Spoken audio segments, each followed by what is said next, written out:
This is NVIDIA's H100 chip. It takes thousands of them to train just one AI model.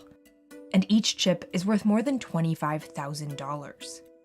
Almost all of the world's supply comes from one small island, Taiwan, and the vast majority are made by only one chipmaker, TSMC.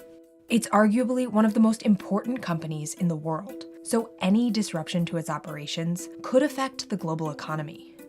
A recent earthquake briefly stopped production, prompting a number of questions about what a prolonged shutdown could do to the world's supply of chips. Its geography poses a more complicated problem than earthquakes, though.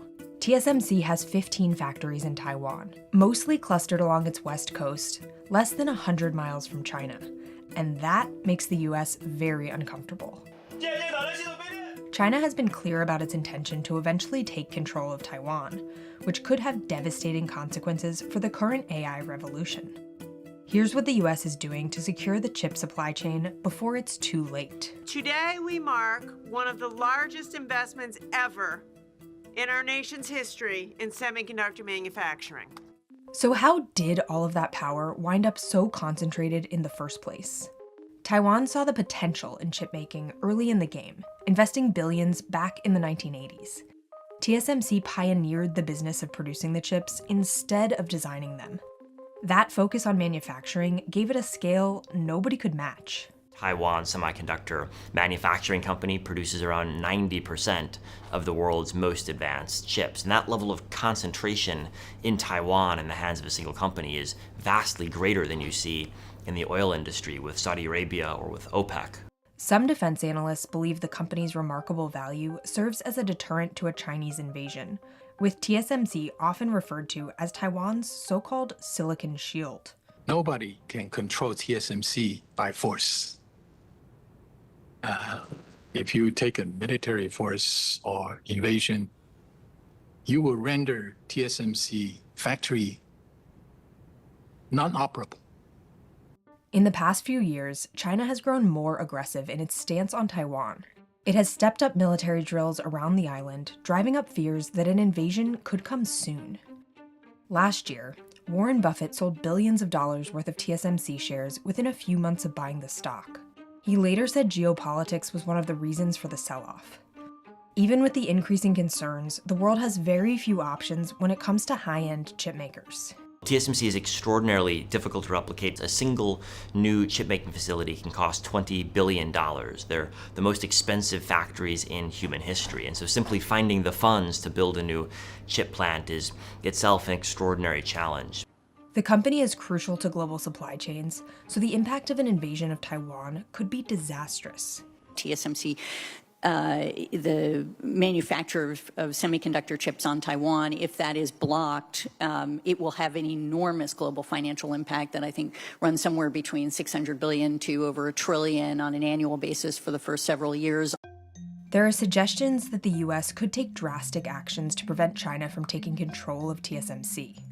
Robert O'Brien, the principal national security advisor to former President Trump, has implied that the US would destroy the factories. The United States and its allies are never going to let those factories fall into Chinese hands, even if there was a successful invasion of Taiwan. I mean, you're looking at something similar to what happened with the French fleet when Vichy France surrendered to Germany. The Brits didn't allow the French fleet to remain intact. They bombed that fleet.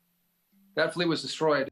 Brian Kavanaugh served alongside Robert O'Brien on the National Security Council, working to protect critical infrastructure, including chips. When you hear somebody like Ambassador O'Brien say they just assume destroy the fabs before allowing China to take over the fabrication plants, is indicative of the commitment the United States has to ensuring that Taiwan is able to remain independent. If those chips, the manufacture of those chips were to fall into the wrong hands, you would lose the assurance of security that we have today from TSMC.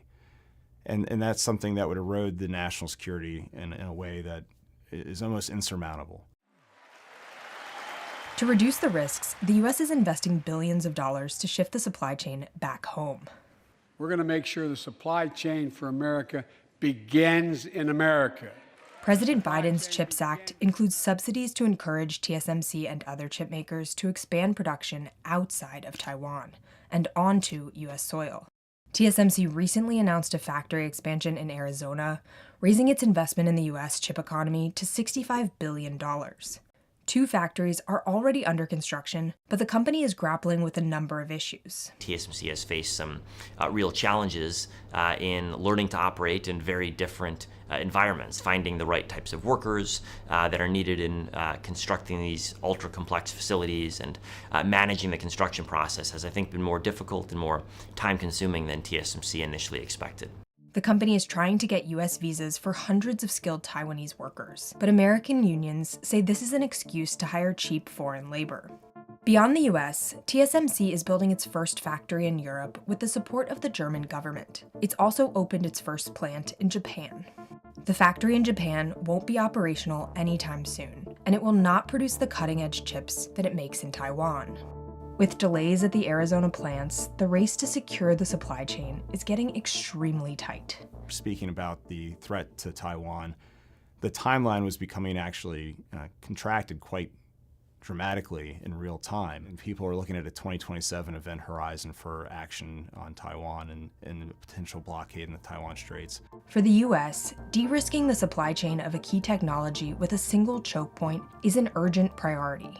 But there are limits to what can be done outside of Taiwan. There's no plausible scenario under which Taiwan isn't a absolutely central player. Even under the most dramatic scenarios of de-risking, the reality is that the entire world, including the United States, will be highly reliant on Taiwan for a very long time to come. The fight to control the chip supply chain has only just begun. The bottom line is that while it may be easy to take the chips out of Taiwan, it's hard to take Taiwan out of the chips. Thanks for watching. If you'd like to see more about the future of computing, check out this video from inside IBM's Quantum Computing Lab.